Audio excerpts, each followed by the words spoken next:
2 აგვისტოს გურჯაანის საბიბლიოთეკო გაერთიანების სამკითხველო დარბაზში ერთდღიანი თემატური საღამო ჩატარდება.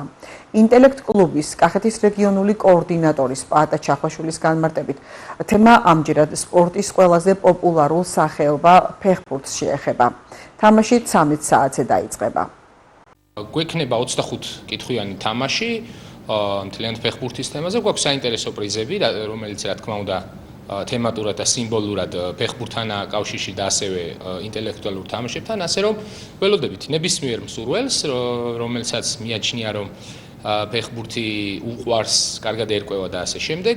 აქვე პატარა ანონსს გავაკეთებ, რომ ამ თემატური ერთდღიანი თამაშის შემდეგ უკვე სექტემბრის თვეში გვექნება მსგავსი თემატური ერთდღიანი თამაში, რომელიც უკვე არა ფეხბურთს, არამედ მთლიანად ზოგადად სპორტზე იქნება, რის შემდეგაც უკვე დაიწყება სასკოლო შემდგომი სერია.